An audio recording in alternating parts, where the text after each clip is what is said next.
Hi everybody, welcome to GameGO Podcast, a podcast where we talk about video games and whatever else we feel like talking about.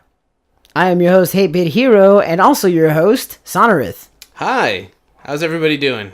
I hope you're all doing well. I know I am. Yep, and why is that? But we're in a new room. It's way bigger, way more expansive. I know that right now you can hear a ton of the echo, but we'll be proofing that next episode. For now, we'll be using digital effects. Not as great, but, you know, we'll get there next week. Yeah.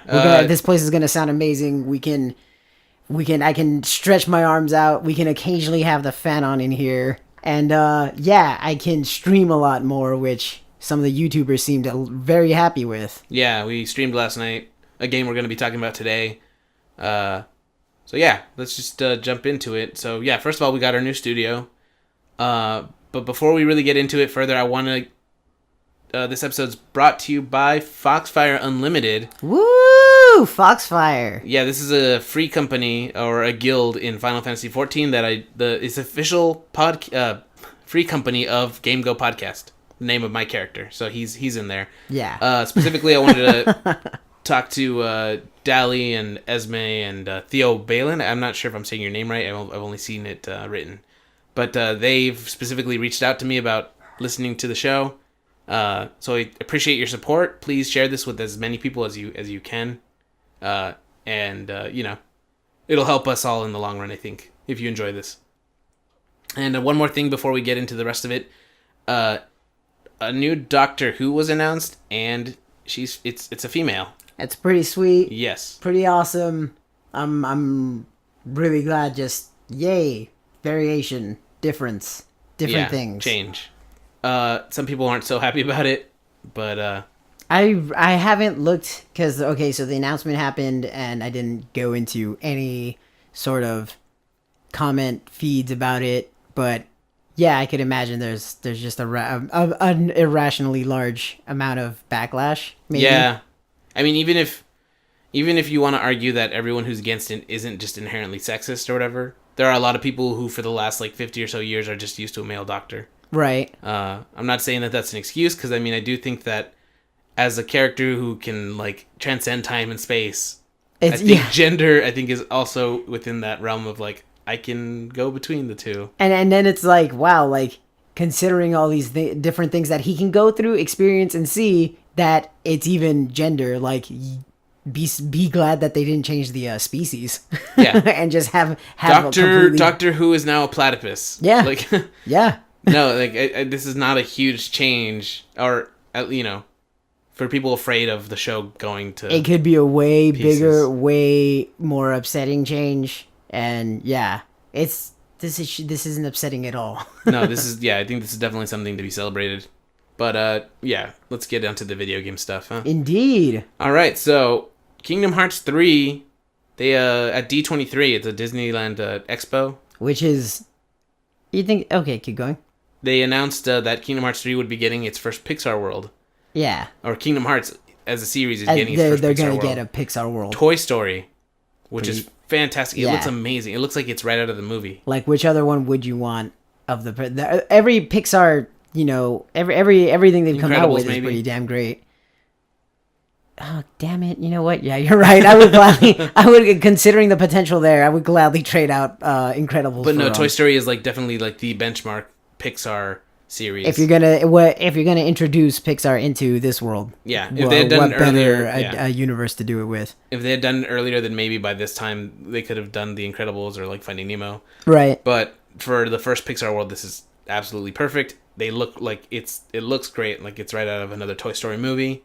And it is an original story. They're not, they're not just following the main story. Yeah, they were specifically told not to, right?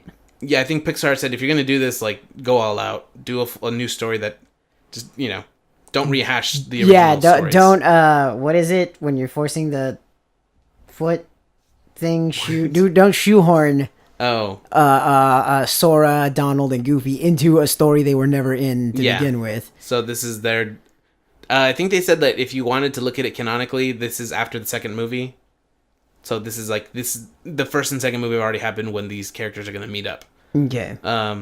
They also revealed that Keyblades are going to transform. We've seen a little bit of that already, but It looks like doing certain combos will allow the keyboard to change the keyblade. Sorry. Yeah. Keyboard, huh? So we've seen like I think dual pistols that Sora wields, or like a bow that homes in on enemies. And they can, I believe, transform twice per keyblade, and each keyblade has its own transformations. Damn, nice. Yeah, so I'm looking forward to that. On top of which, they've also, this is a departure from the original games. Your party size looks like it's going to expand considerably. This I didn't know. So in the first 2 games, and then although like all the other side ones, your party has been Sora, Donald, and Goofy, limited to 3 people. If you visit another world, you can straight out one Donald or Goofy for a denizen of that planet. Yeah. Like Jack Skellington or Jack was Tarzan for or the Aladdin. Hollywood town. Yeah, the Hollywood. Hollywood town. But now it looks, from what we've seen in the gameplay, Donald, Sora, Goofy, Buzz, and Woody are all fighting together. And then he was also fighting with Hercules alongside his other 2 people. That's perfect because Donald and Goofy are both like the mage healer and the tanky one of the group. Yeah. If anybody that could have been replaced, it would have been Sora, I think. But he was like the one that you cannot replace because you are. Yeah, he has to be. He has to be in the party. So this, I think, is a good. I mean, yeah, a good trade-off for I don't that. think there's necessarily a good reason to have just 3 people, right? Besides tradition. They had no. It was a technical limitation at first, and then they're by becoming kind of like the standard. Yeah. They're on. But yeah, I don't think there was any ever story reason. And if it was only a technical thing, then yeah, it'd be great to just get past that. I know that we're beyond that. Throw in way more polygons at that screen and make things go shiny, man. It's pretty awesome. The game looks great. Yeah. And they finally, I don't know if this is like the first time they've mentioned it, but 2018 is the release date year for it. Okay. That just, yeah, sometime next year. Yeah. What do you think of the fact that they released this news at D23 and not at E3? That's perfect. They don't have to share the stage with anybody right now. Oh, okay, all right. Like if they had announced it at E3, there would have been like Wolfenstein 2, all the VR stuff that they're coming out with, Destiny 2, Far Cry 5, Assassin's Creed. Like these are all games that might have overshadowed it. They're big games. I don't know. I feel like because it's Disney, it still would even have its own thing there. But no doubt, but like it would have been another story to talk about versus D23, the story like, to talk about. Yeah. Okay. Yeah, I guess strategically it did make sense. Yeah. I was gonna say I would have thought it more appropriate and still also. Oh, I'm sure it was, but yeah. Now they have their own specific expo kind of thing. It's their brand, so they get to do whatever the hell they want with it. And even though it's not a video game thing there at D23, it's like this is still another product they're coming out with. Yeah, it's Disney's thing. Like Marvel, their movies, they showed off Infinity War, the trailer. Okay. People are going crazy for it. And again, this is like San Diego Comic-Con is coming up right now. Uh-huh. Yeah, and that's somewhere where they could be putting it. Yeah. So like I think they're doing the smart thing here by like PlayStation Experience every December. I mean, that's another place for them to really like hold on to their cards at E3, see what's going on, and then kind of based on that, tailor the experience past that. Yeah. Gotcha. Doomfist. Overwatch, they teased him, they released him on the PTR. He's finally coming July 27th. Hard date. I was kind of still a little disappointed about Terry Crews not being there, but whatever, those guys don't make bad decisions with their casting. Yeah, and Terry, I believe they even asked him about it, and he doesn't seem upset. He did say, like, they have a very clear vision for this world, and he didn't want to be, like, the guy to hijack it to serve his own I don't think he wanted to Old Spice the game. Pretty much, yeah. I think... like, for a while, he was Old Spice coming out with those freaking commercials. Those commercials are great. But I feel like I wouldn't have been able to have seen him as a villain, first of all.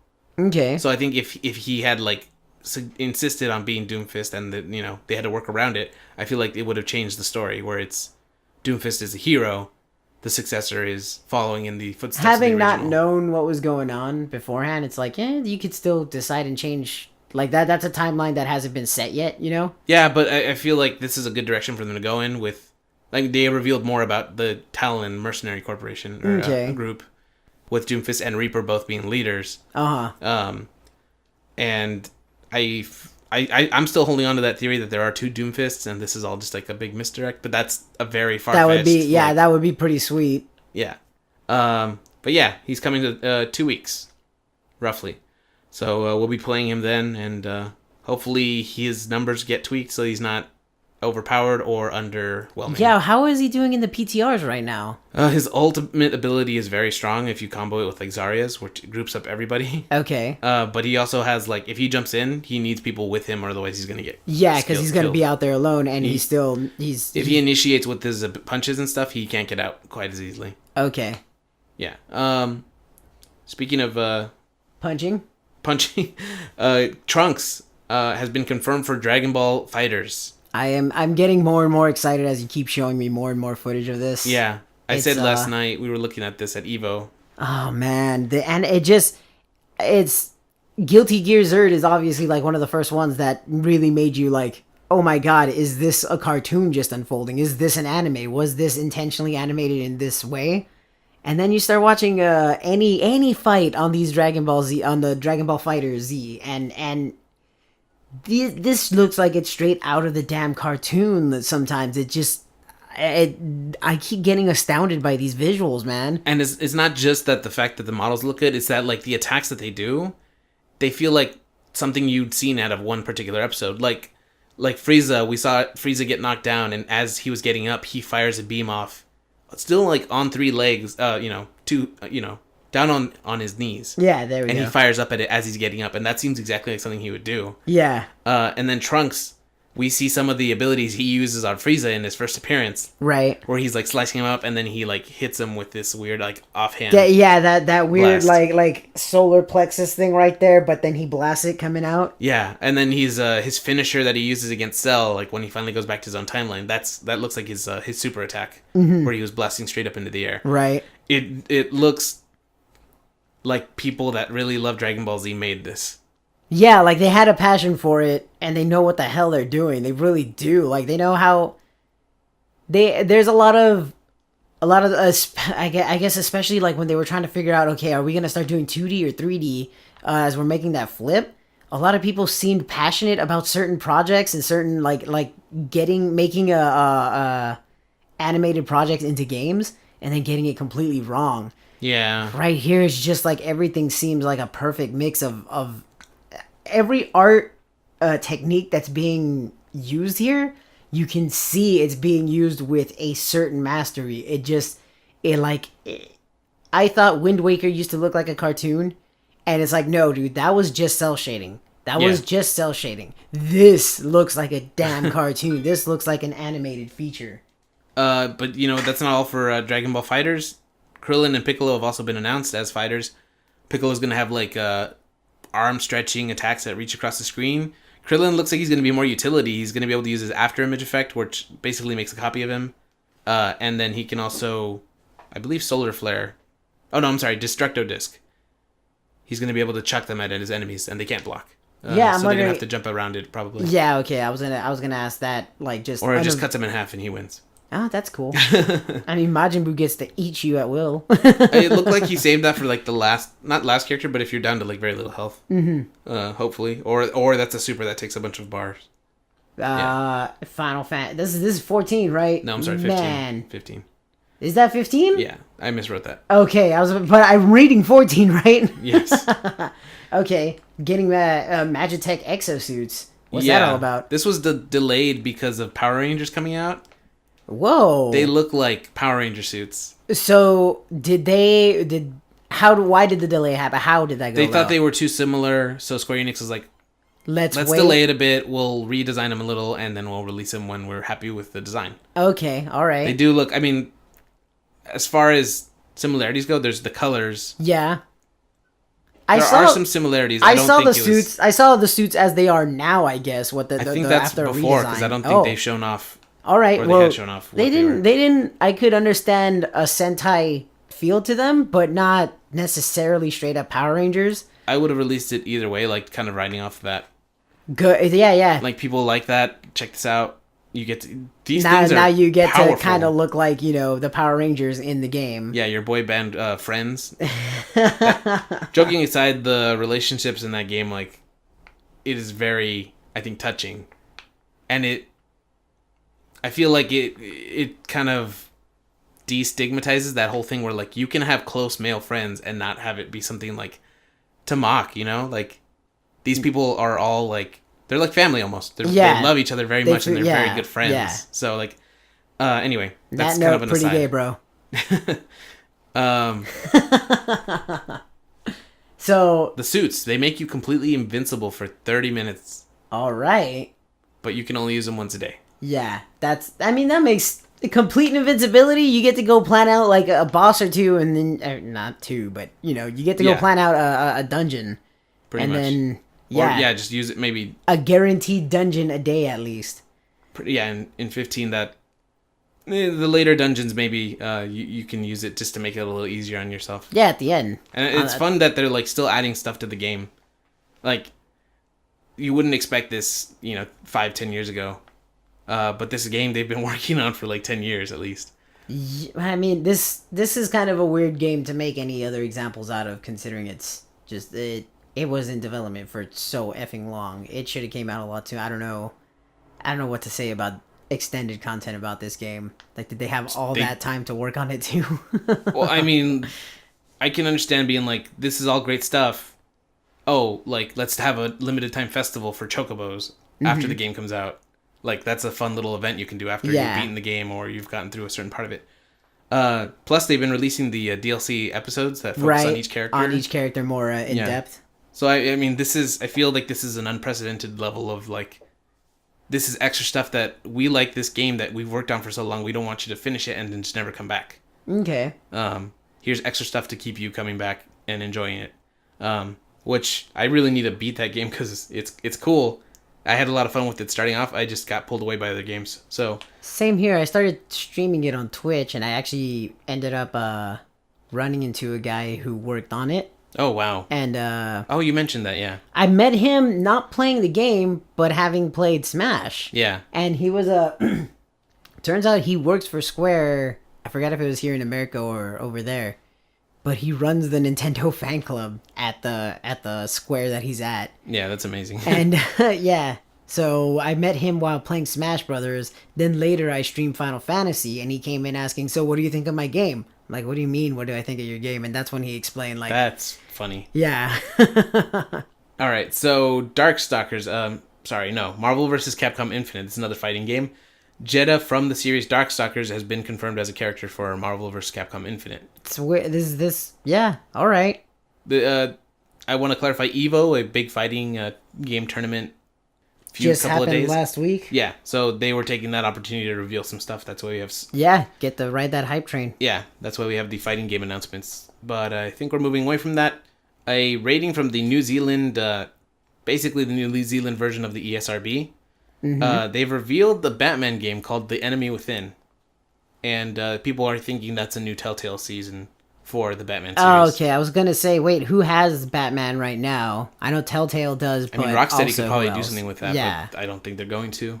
I still need to play the first one. How did the last one end with a opening for a sequel, or which one? The last Arkham Knight?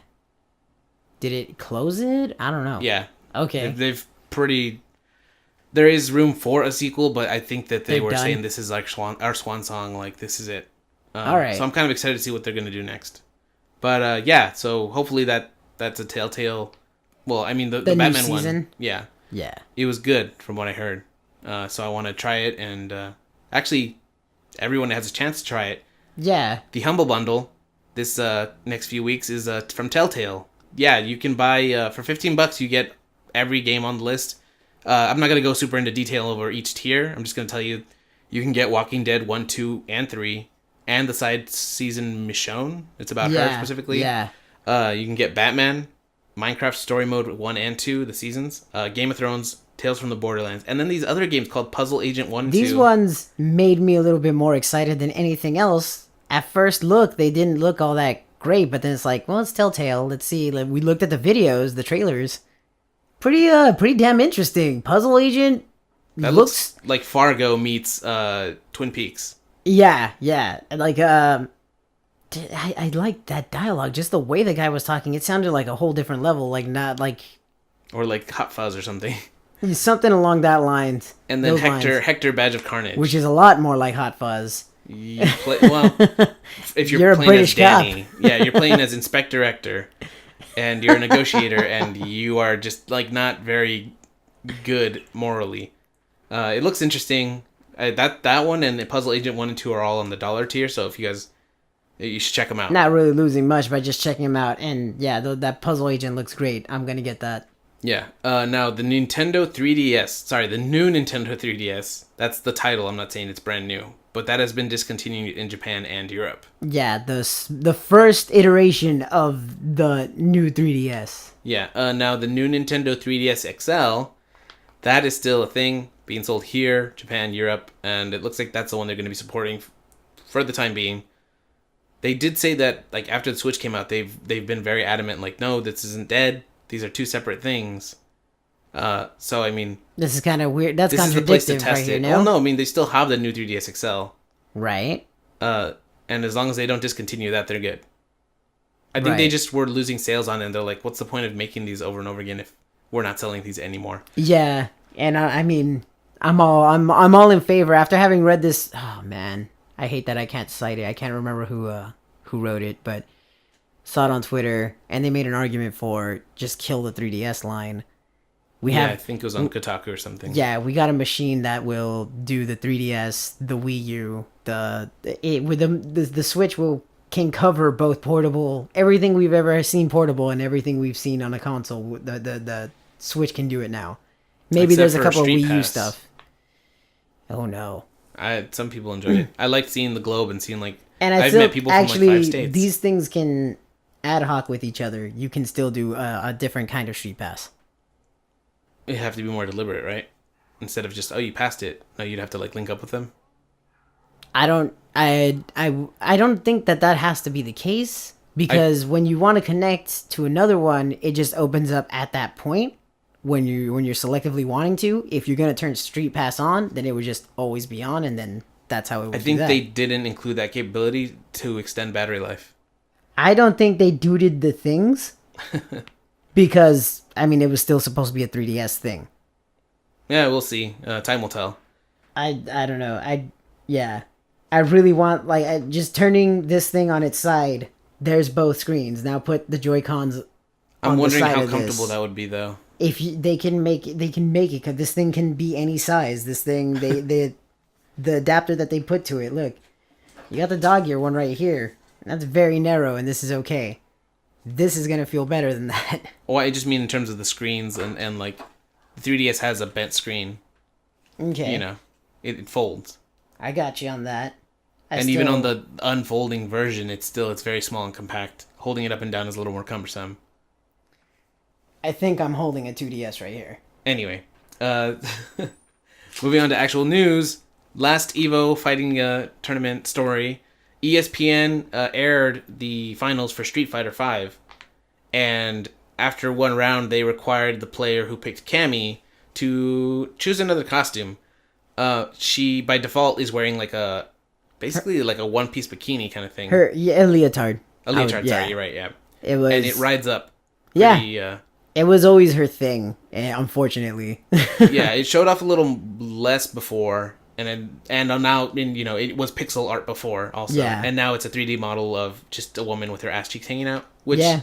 I personally have no problem with. I'm not saying that I encourage it needs to be censored, but this is ESPN's, they have their rules about these things. Right. And also sometimes the camera angle during some of her attacks will kind of get in there.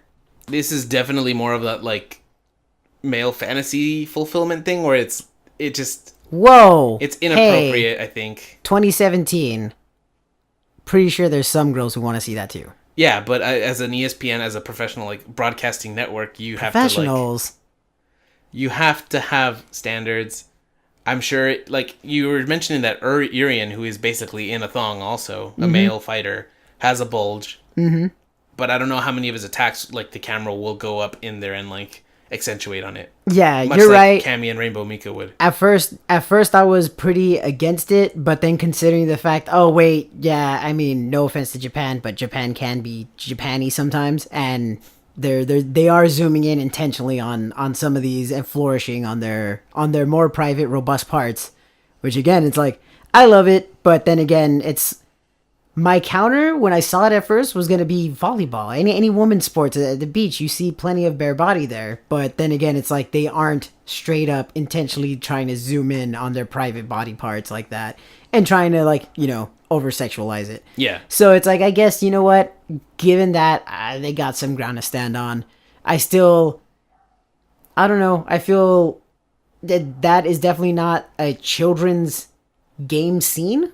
Yeah. So I don't think anybody who is old enough to be into it is going to be offended. I think I think the only people who the only people who might have a problem with it would be people outside of the understanding of it, which is why I'm sure it was a man in a suit and tie who told somebody to go tell him to change it. Well, plus it was on ESPN, so this isn't just gonna be people that are specifically looking for video games. It was a guy who those removed from this are the only ones who are going to be like, well, I guess it is actually a thong. Yeah. Because I mean, how many people really even pay attention to that after? Oh yeah, Cammy. It's kind of par for the course. But yeah.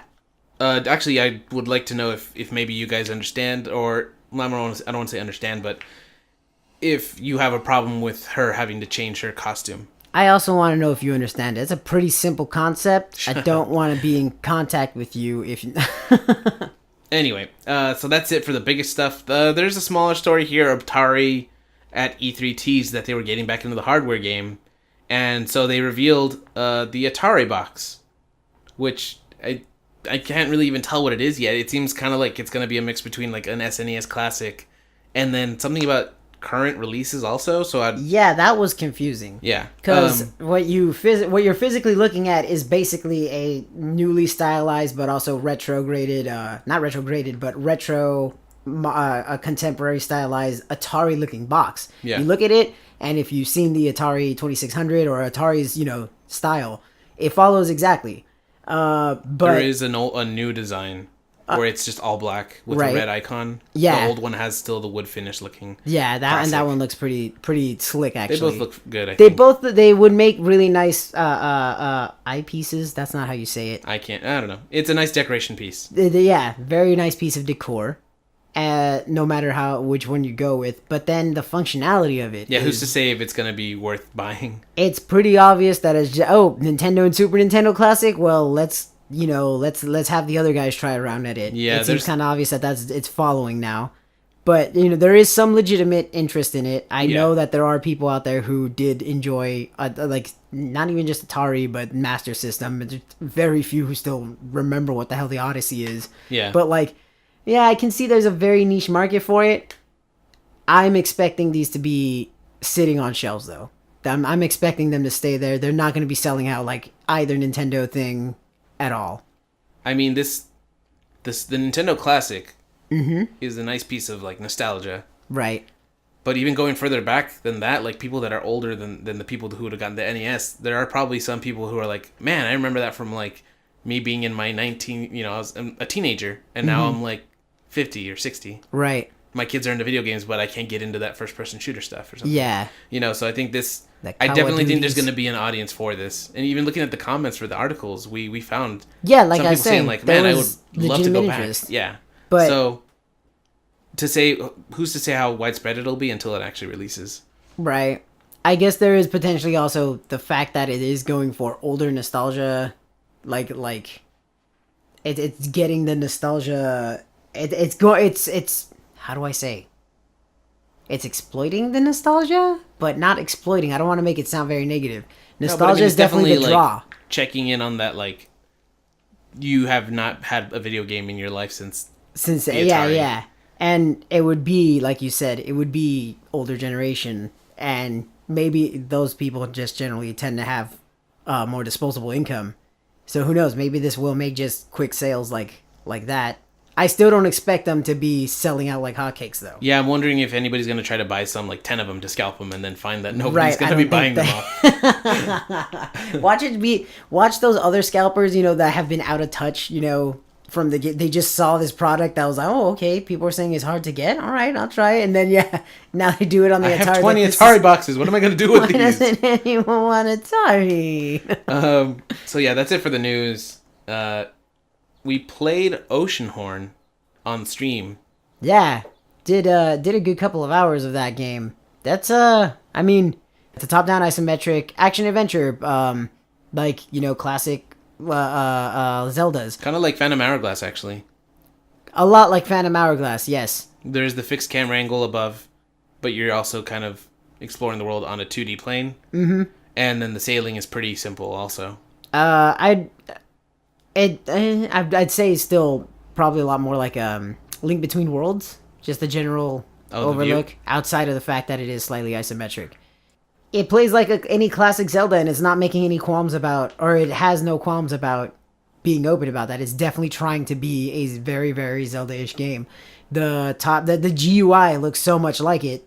It's never going to change, right? The right shoulder button, but it's always going to show the shield on there. Yeah. And the other 4 face buttons are right there with an icon in front of it, just like it used to be in the classic Zeldas, where you'd assign your items, except you don't really assign more than just the one, right? You have one item to assign, and you have one spell slot to assign. Okay. So. Yeah. It's very, like I said, very Zelda-esque. It's going through that whole just find your next objective. Oh, there's a locked door. Go find the key in a dungeon or something like that. Generally speaking, though, it does seem to hold your hand a lot less. Uh-huh. The characters will be like, oh, like, here's a few islands, and it'll mark them on the map for you. Those aren't the problem. It's more like, where do I go next is what you need to figure out. Okay. So I actually did have to go to, like, 3 different islands and be like, oh, this is where the story progresses. So to give you a general idea, like okay, here are some safe places for you to play in. Go see if you can find what you're supposed to do next. Yeah. Like, okay.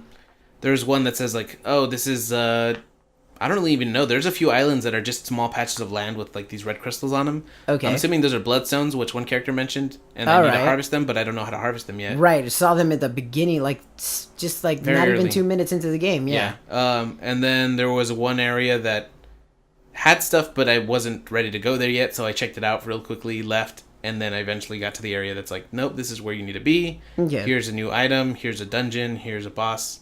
So the game gives you these hints like, oh, you should check this place out, and then kind of lets you figure out, of the several places they tell you, like, this is the one you need to be at. Mm-hmm. The music is pretty good. Like, at night, there was one scene at night that the music was, like, kind of creepy. But before you keep going, let's mention... Oh, I'm sorry. Yeah. What was it? No, I kept saying it wrong. Nobuo Uematsu. Nobuo Uematsu is on it. Nobuo Uematsu. Don't give me that look. Nobuo Uematsu. Nobu. Oh. Ooh. Okay. Nobuo. Uematsu. Okay, anyway. So the composer of the Final Fantasy series, traditionally speaking, I don't know if he's still on He's done that. a lot. Yeah, I don't know. I also don't know if he's still on it. I believe he did Chrono Trigger He's also. he's done a ton of work with Squaresoft. Yes. With Squaresoft. He's done a ton of work with Squaresoft. Who was the other one? You recognized him. Kenji Ito. He's done a lot of the Saga series. He did some earlier Final Fantasy side games. And I think he even worked on like Super Smash Brothers Brawl and the new one for 3DS and Wii U. Yeah, it shows. The music is pretty damn good. Yeah. For the most part. There's some tracks that were kind of just like... They actually felt like a mix between Zelda and Final Fantasy. So, I mean, that's not bad. Okay. The good songs, especially though there's one song early in the game, takes place at night, and it's appropriately creepy considering what happens. But yeah, the music's great. The biggest issue I think I have with the game is the animations. The world seems like a little janky. Janky? Almost like it's physics-based, but also like things just don't react the way they want to. Right. I think I know what you mean. It's a kind of a weird mix of like how much physics they use versus how much animation they used. Yeah, earlier we chucked a barrel at a boat or something, and the barrel was not happy because it started rolling back, not like the way you would expect a barrel to roll, but like end over end. And eventually it just like vanished. It kept going. It slowly kind of progressed back towards the dock and then just fell in the water and never to be seen again. There was one part where I was trying to like drop a barrel in the water to walk across it, which I don't think is what I was supposed to do. I think I need a jumping spell or something. Or right. But it would like land and then it would tilt back, and it was just a weird, not right animation. Almost like, yeah, it looked like almost like it was supposed to be back in a position where it started at. Yeah. Not stood up fully, but tilted like a little bit in the ground. But it's like, is that how they're supposed to be at rest? Yeah, it's weird, but for the most part, it's fun. The boss fight, the one big boss fight that I've done so far, which requires more than just attacking the character, is this giant plant monster sticking out of the ground. Oh, that's right. He throws 4 tentacles out that roam around and it'll attack you. That was pretty tense. I did die once, but overall it was fun because, I mean, at one point I was down to half a heart, and I needed to pick a heart up that was like in the middle of all these tentacles, all 4, I should say. And running in to get it, it felt very intense, and like dodging and like moving around them. I think you even commented like, "Whoa!" Like, yeah. At some point, it started looking like pretty tough. And this is the first boss of it. It didn't. Did it have anything of that difficulty, kind of, or seeming like it was gonna ramp up to that, or this was kind of a sudden spike, wasn't it? I did fight the tentacles earlier, like alone. Uh-huh. So I think that kind of like led me into that dodging and moving. The problem is that I have difficulty remembering to use the shield. Okay. And the combat seems more like an earlier Zelda game where it's like if they touch you, you get hurt. So yeah. It seems a little clumsy. Uh-huh. But for the most part, it's good. It's not a great combat, but it's good, and it gets the job done. It even adds a little to the difficulty, like you saw. Yeah.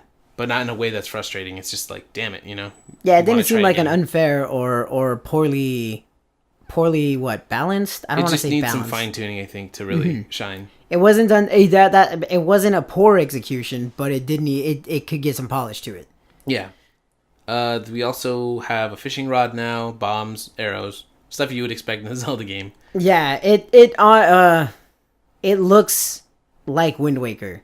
Less cartoony. Not yeah, I was gonna say without the shaders, it's not cell shaded. It doesn't have those same effects applied to it. But he's wearing a light blue shirt with a white, like, line art detail to it.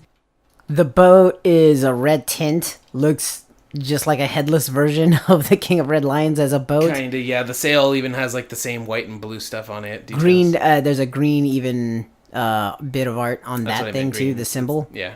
There's treasure chest, sword, shield. It even makes a big deal when you open a big treasure chest. Yeah. Because you're going to get a special item. Oh, sailing from island to island. That's less like Wind Waker. It's functionally, but if you took side-by-side cameras, like, whoa. It looks a lot like it. It's crazy. With a lot more polluting, there's like a lot of stuff in your way. Yeah, people apparently just dump everything off their boat. They don't give a damn. There's tons of barrels and just all sorts of debris just sitting there. Yeah, the game is pretty fun. I enjoyed what I played of it so far. It seems like the stream kind of enjoyed it. I even put it in Spanish for a bit. There's a lot of languages. Yeah, it doesn't like I think Korean, Chinese, Japanese, English, French, Italian, Spanish, German. That's a lot of languages to cover. Yeah, so I mean, if you good on them. Yeah, I was practicing my Spanish a bit. That was fun. This came out last month on the Switch. Yeah. Yeah, and it's $15. Really, it's a really good value. Yeah, definitely worth buying. I know Hate was a little hesitant at first. He thought it was just a complete... Well, he thought it was a bad Zelda ripoff, right? It does look kind of generic at first look. Yeah, but it's definitely worth the 15. And it's from Corn Fox and Brothers. That's the name of the dev. Yeah, really good first impressions. The first time I hear these guys, I know that the game is out beforehand, but yeah. Try it out, Mighty Gunvolt. It's a $4 game. Came out for free, apparently, if you got a Azure Striker Gunvolt. Okay. For a limited time. And, yeah, it's like...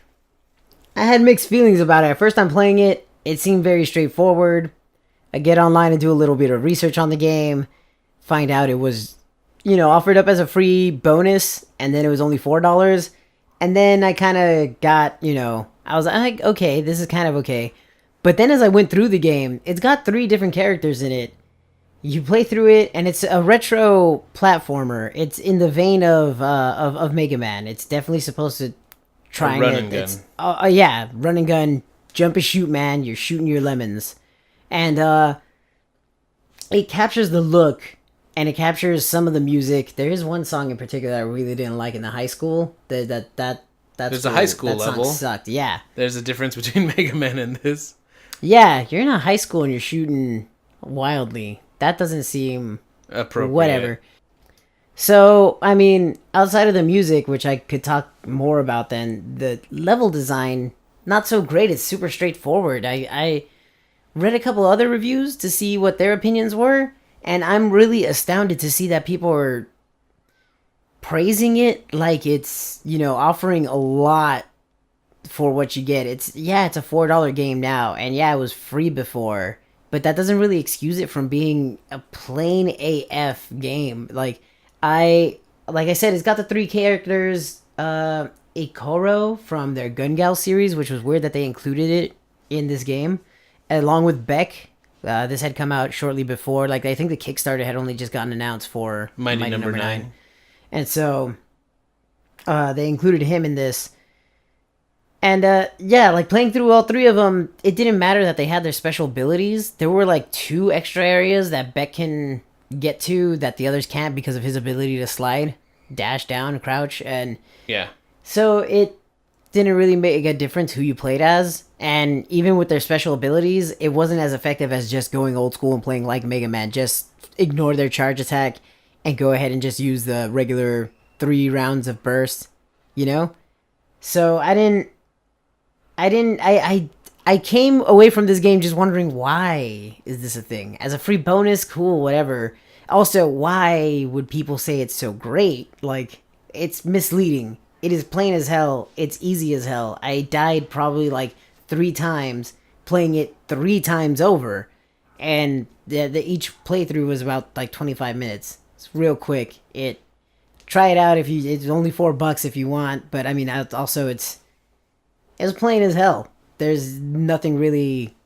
I do not understand why any other reviewer would say such great things of this game. It just does an okay game. It does an okay job, and that's just okay.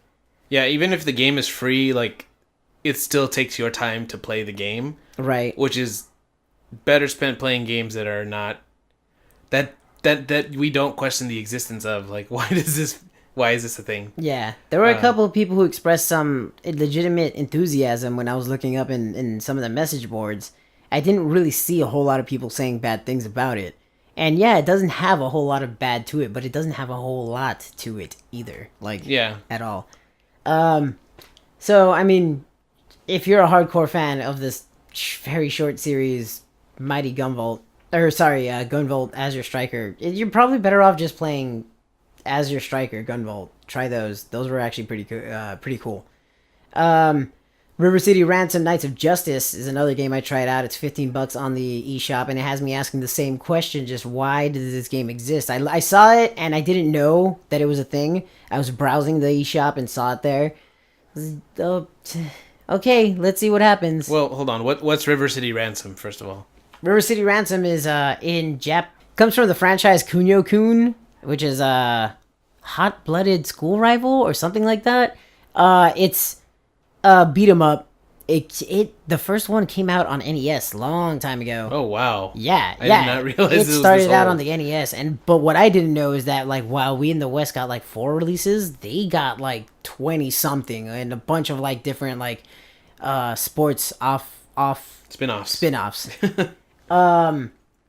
Yeah, this game, it comes out and I'm just wondering, what are they trying to do different? The actual like River City Ransom did a lot to the fighting, the side-scrolling beat 'em up, because it made the world open world, and it also like introduced RPG elements where you could have bonus items on your person that would alter your moves or your stats.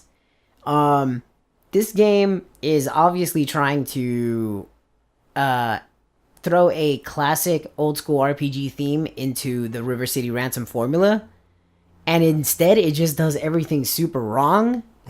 Every single, and I literally mean every feature that originally comes from this game to make it more like an RPG is quite literally done half-assed. Like the music only sounds so classic and only so good for a little bit, and then it just starts to fall short super fast. Ouch. The RPG elements, like as soon as you realize that these different swords have different stats, you just grab the best one, and that's it. You're breezing through the levels, the random encounters. The random encounters that it throws in, where like it's just on a weird overworld map, which makes the game less open world than they intended it to be, or than the first ones were. It's just a weird mismatch of a lot of different ideas, very weird executions. I don't want to say exactly very poor, but very weird kind of execution, and a combination of these mechanics. I didn't think it was worth the time. There were a lot of people who were enthused about this one too, and I didn't understand where that comes from. It's not like any of these really deviate. You walk around and you smash on characters. You kind of just mash the same button over and over until, the other characters stop moving. It doesn't have a whole lot of variance. One of the best versions of this game was Scott Pilgrim versus the World, the game. That game was freaking amazing, and it does the RPG elements way better than this game does. And I feel like it's just, if you guys needed a platform to jump off of, you guys should have started from there. That would have been a great jumping point for their supposed retro RPG thing. Adding the magic that they try to add didn't do anything. For some reason, every character has a parallel in this world, and it's not like they needed to because they don't have the same names. They could have just given them completely new sprites instead of making every old character, giving each one of them a parallel. Yeah. Because, they, like I said, they changed the name outright completely, so they should have just separated them completely. Call it River City still, if you want to, because mechanically, now we'll know what to expect. Yeah. But I don't understand where the necessity to have them connect, and I don't know. I think maybe like as a parallel universe kind of aspect to it, where it's like, oh, I know these characters on a base level. Right. And these are familiar faces to me, even if their personalities and names are different. Yeah, which is another a complaint that some people had about the main guy. Like, even the title, it's called Hot Blooded, like, Teen Rival or something like that, or High School Rival. And yeah, he's constantly like making, like, smart ass remarks and stuff, and he's a very upset, very rude person. Yeah. It's comical, but the game has him playing the amnesiac protagonist. I can understand that if they're doing the whole like, we're gonna put these tropes onto the cast, right, that you remember, right. But then it's like, okay, you guys went through the trouble of taking the same sprite, and even at the beginning intro, it shows the old sprites transforming into the new ones. So it's like, these are supposed to be these guys, and now you go, this is Deadpool the first time you ever saw him. This is the guy who they call the Merc with the mouth, and some idiot decided to remove his effing mouth. I know that right, there was a story reason for it, but that was fucking dumb. That's a good parallel. Okay, so is this worth the $15? Absolutely not. Okay. Like, you have to be a huge fan of this, and even then, go play any other of the Kunio-kuns. Even go back and play Super Dodgeball, which only shared the sprites. All right. Well, we had one great game, two more or less Waste of time. Yeah. All right. Well, hopefully these games coming up are not a waste of time. Mm-hmm. On the 20th, that'll be Thursday. You have Lone Echo. That's an Oculus Rift game, so VR. The very next day, you have the game that everyone's been waiting for about a year or so. Splatoon 2 coming to the Switch. I'm excited. I'm gonna grab that. Yeah, I played the Splatfest on Saturday. That thing was a lot of fun. I played the dualies. Uh-huh. Those are really good. I wasn't sure on how to operate them with the rolling. Okay. But now that I've practiced them a little bit, like, it's really easy to like move, and then splat, and kill them. All right, cool. Only thing is, it doesn't make you invincible like you might expect. Because I rolled right into a paint roller and got destroyed immediately. But it's pretty cool. The that one that I used had like the super was a basically you can see the enemy through walls.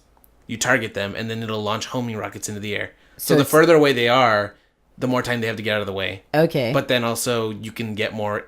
If you're all the way on the other end of the battlefield, you can get more of them in your targets. Oh. But it gives them more time to get away. Yeah, it's the trade-off.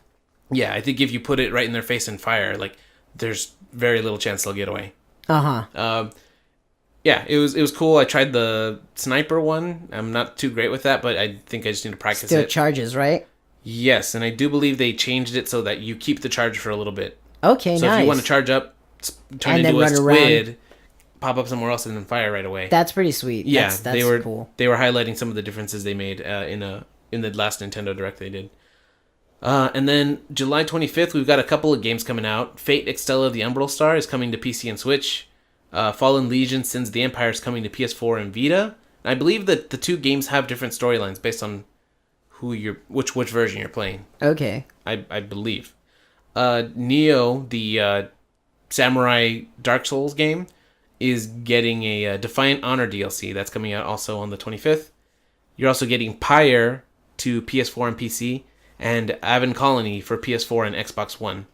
So that's going to be a busy release day next week. But yeah, if you are excited for any of these games, let us know. Maybe we'll talk about them a little more next week. Now, Cool. for this week, we were going to talk about this last week, but it got bumped. Yeah. Much like he did in the rankings of video game mascots. And in most video game fans' hearts. Yes, Sonic the Hedgehog. Why? Yeah. A big, just no matter if you bring him up among gamers, polar, divisive.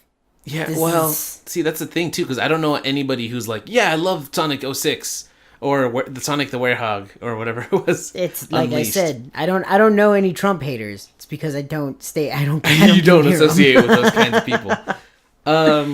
Yeah, I guess, because the games do apparently sell. Otherwise, I really wish they would just stop making them. Yeah, there's something that's telling them to keep making them, and I don't know what it is. I played okay, let me, disclaimer here. I played the original game. I was not a huge fan of it. I was more of a Mario kid growing up. As was I. I did play Sonic Adventure for the GameCube. It was like the director's cut of the original Sonic Adventure. Yeah.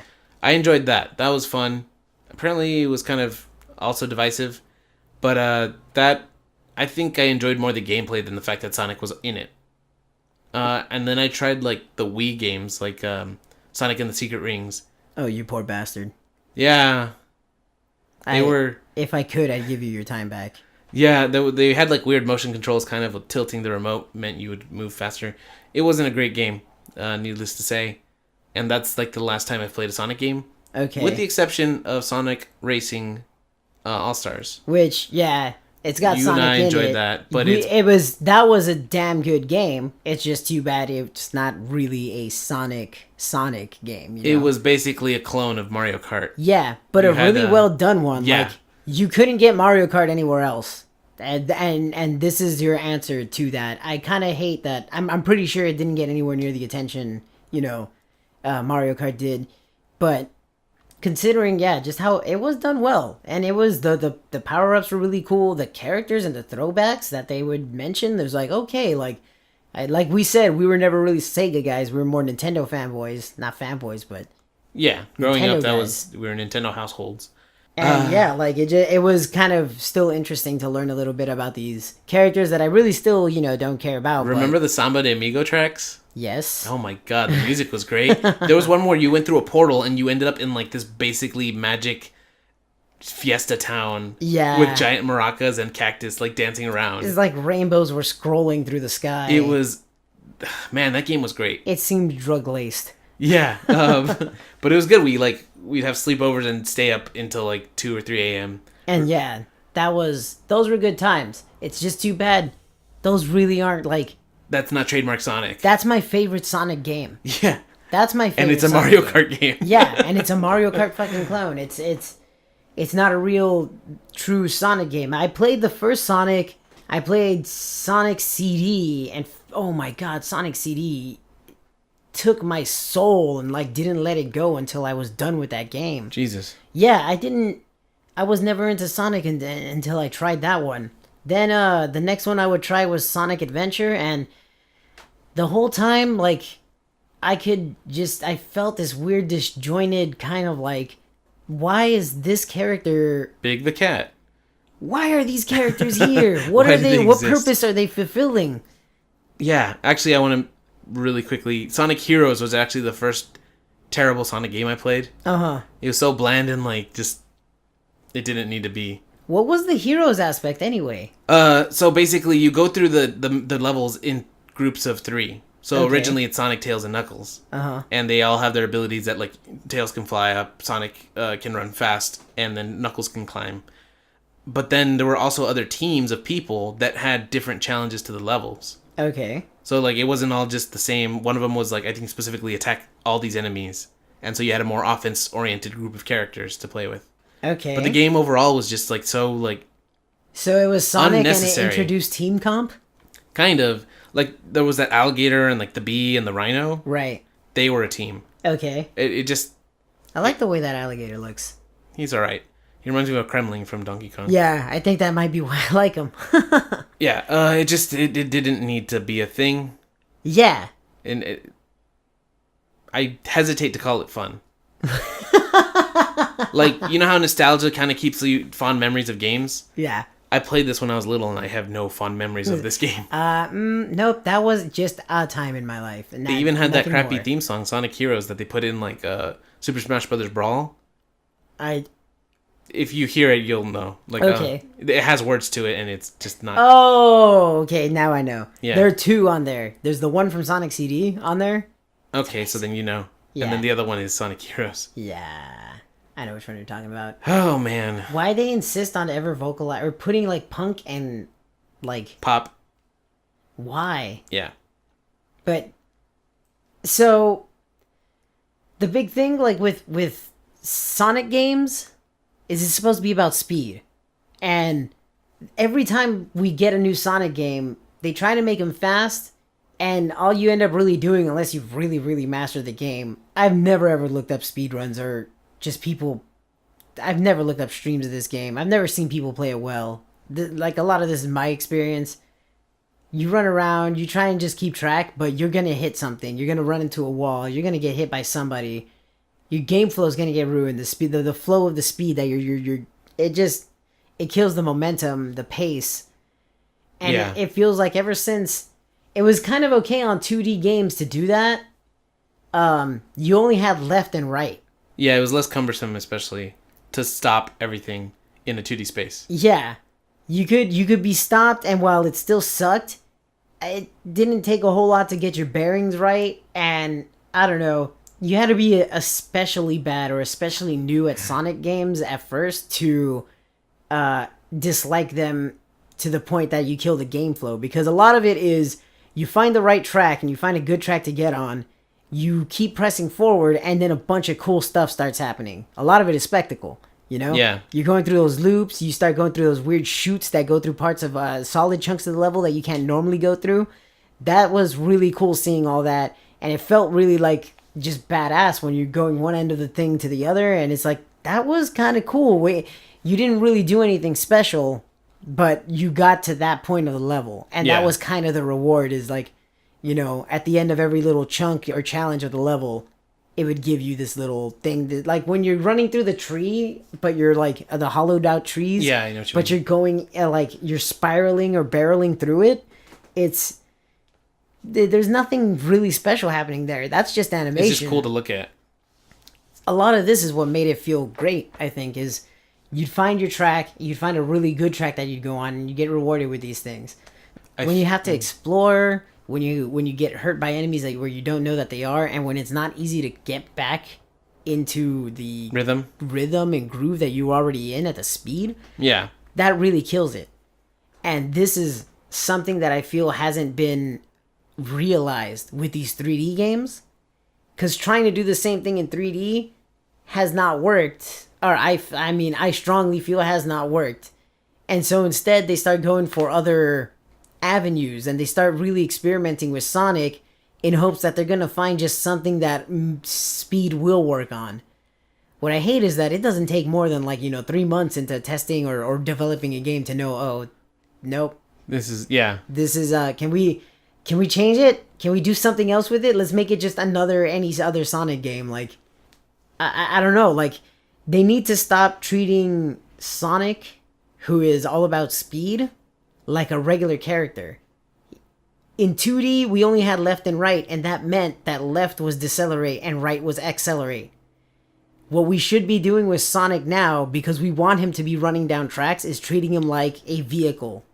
It's something that we are we can relate to. Driving in a car, driving in a motorcycle, and veering out of the way of obstacles, that is something that seems like it should be the challenge of somebody whose focus is speed. If you're going literally at the speed of light, your only concern is being stopped. Yeah. Falling off of a building, it's not hitting the cement that kills you. It's the sudden fall. Or I mean, it's the sudden stop. I'm sorry. Likewise with Sonic, that's exactly what his concern should be, really. Is just not running into things. And I don't understand. You're saying that these things that are for spectacle alone, like going up the loop-de-loop and spiraling around a branch as you're running up it or whatever, that stuff looks cool and it requires pretty much no effort. Right. And I feel like that's what they were trying to do with those homing attacks.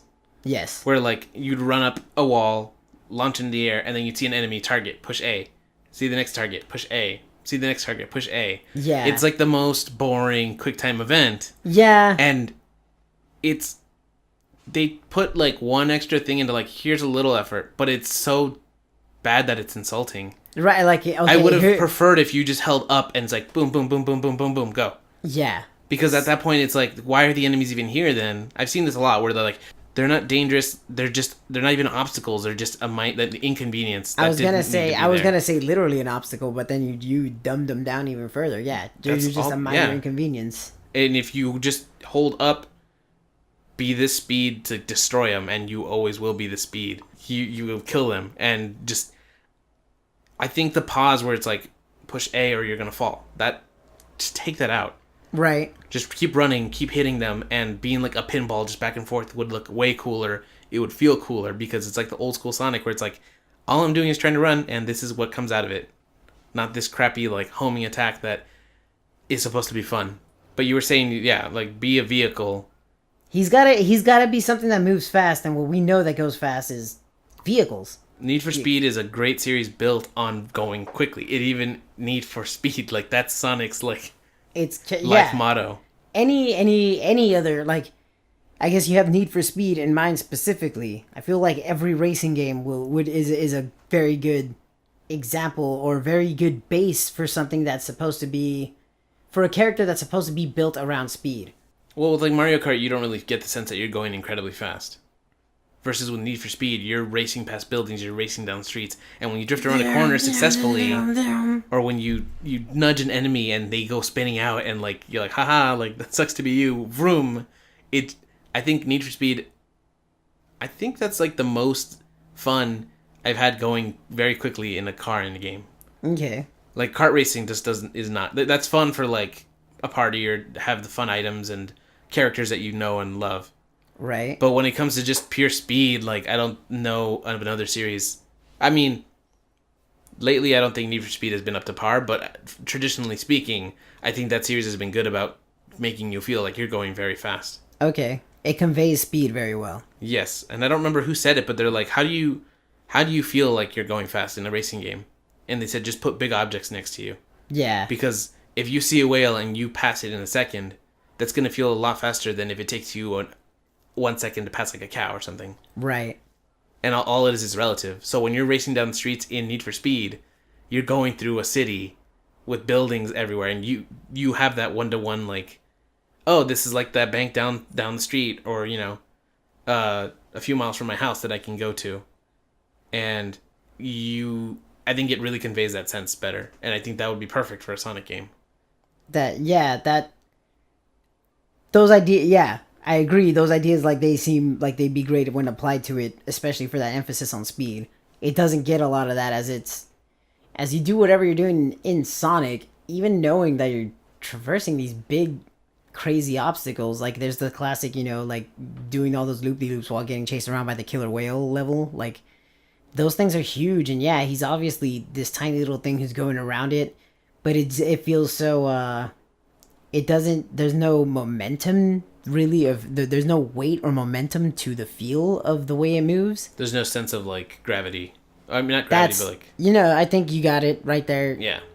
There's just a sense of basic physics that doesn't get conveyed in those first ones, and even in the ones that actually used a physics engine, like Sonic 2006. I forgot that I tried that one too. And that one was like notoriously bad too. So loading screens all over the place. When you get into the levels, they're just bad. You clip everywhere. If you run to getting the special challenges were more like feats of luck as opposed to skill.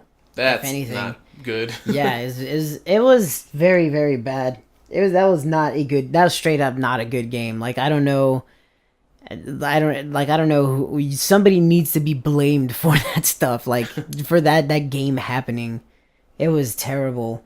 One thing that, like, going off of what you were saying with the racing games, is that conveyance of physics and momentum and knowing that there's a weight behind it. I think they need to stop trying to make Sonic even like a. I think he needs to get away from platforming when they're coming up with his like mechanics and his control. And I feel like what they need to start doing is treating him more like a vehicle and just start rewarding him for doing things.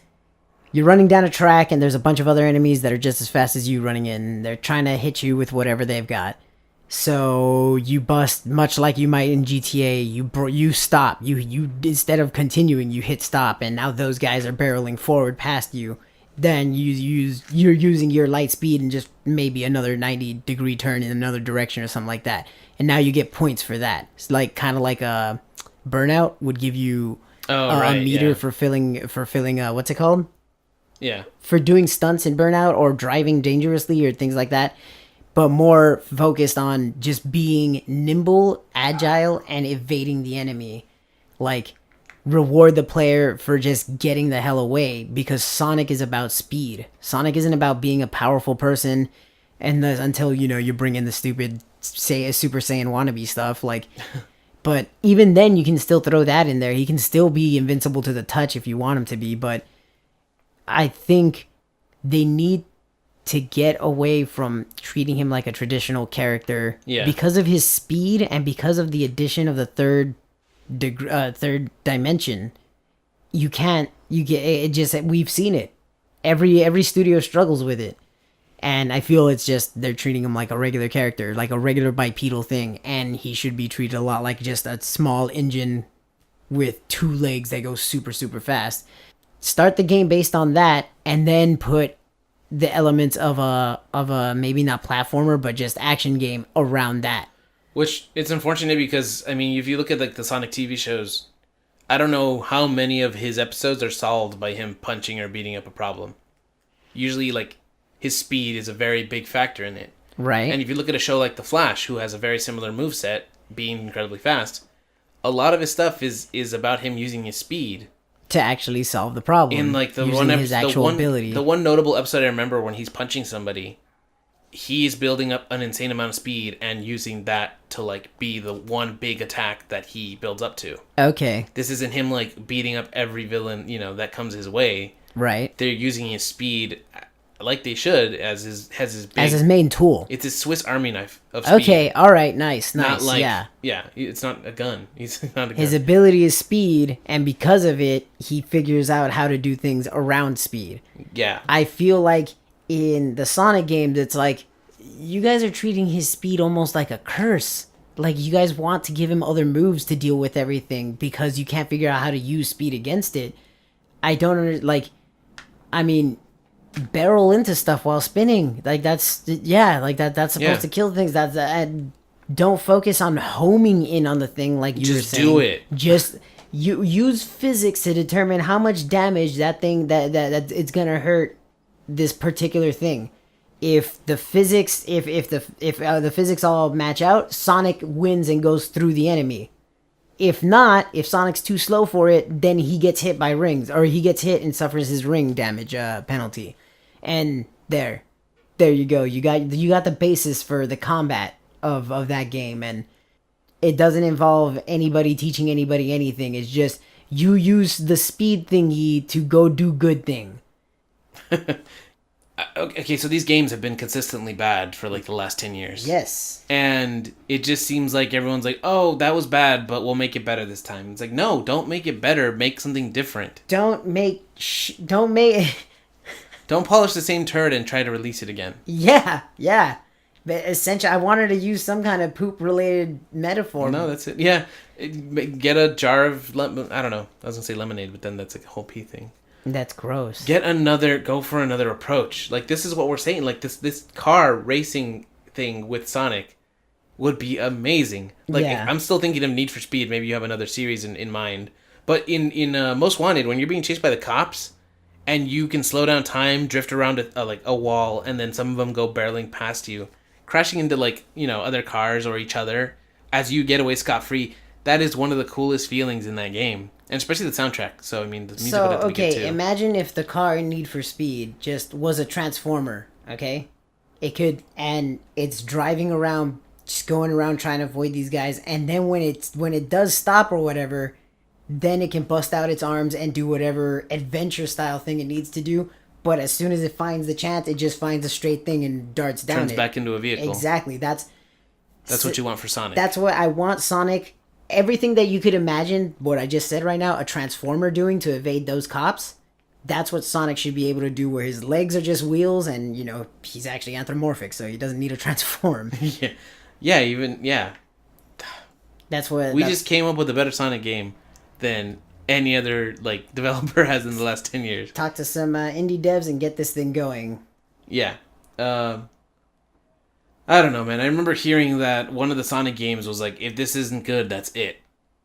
And I think I remember hearing at first that the game was good, but now I can't think of what game it possibly could have been, because I don't know if there's been a decent Sonic game since before 06 even. Like Sonic Heroes. That was a big, I think. Yeah. That far back. I don't know. I mean, Sonic is he is a legacy character in gaming. Mm-hmm. I mean, maybe it's time to retire that. Maybe. I mean, the way Sega was going, they lost the hardware thing, so they stopped even making systems. They used to be a systems maker, for those of you guys who don't know. They used to actually, they were Nintendo's competitor. There weren't, we have the big three. It wasn't like that before. It was Nintendo or Sega, and that was it.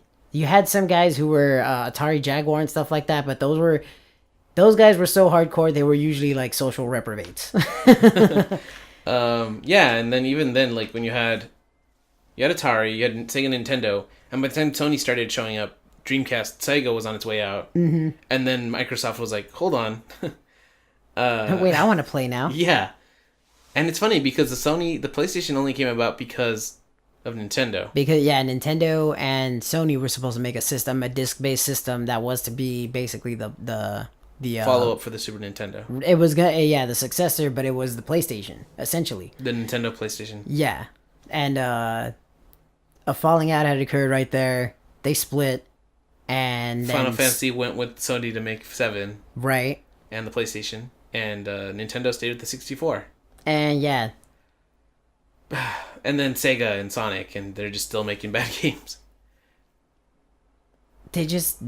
Every time... They know that they don't know how to handle his speed. So whenever somebody tells them, hey, try something new, they literally reach into their ass and pull out whatever they can. Which is exactly why you get a Sonic Boom werehog. Which is exactly why you get Sonic and the Arabian-themed secret rings now. Or the Black Knight, or whatever it was called. Wasn't the Black Knight the werehog? The werewolf? No, those are two different games. Oh my god. Sonic Unleashed. Unleashed, there we go. Oh. Yeah, okay, let me turn into a werewolf that is also rubber. I didn't play it enough to know. His like big thing is that he stretches. So basically he's now a Crash Bandicoot. And so like one of his attacks is that he twists but his arms are out there. Yeah. Yeah. Why didn't they just do what Naughty Dog did and let him retire with dignity? We made a couple of good games. We don't know what else to do with him. Goodbye. And then bring him back once, like, 12 years later. Or if not, like I said, just stop. Try the right new different things. Try experiment with speed. Focus on speed. Sonic is speed. His name is a form of speed. Stop trying to bring in ridiculous other elements that have nothing to do with speed. Yeah, Sonic Forces, you can create a character and you can give your character different things to, like, make them different, like a whip. or flamethrower. Right. Which, as you might know, have nothing to do with speed. And so what that's going to do is you're going to have your character, they're going to run super fast, and you're going to be having fun, and then you see your enemy, you're going to cumbersomely stop in this kind of open area that they've made that's going to be safe for you to run into the walls. It's just going to, this is a stop thing. So you run into this place with no regard, run into there, and you just stop at a wall that's placed right there for you to stop in this general area. Then you pull out your flamethrower, shoot him up. Then for like 2.5 seconds, you're awkwardly accelerating as you run away again. Then you're at this awkwardly high speed where you see your next enemy, and then you come to this other awkward sudden stop to repeat the same awkward process. It's not a fun gameplay loop.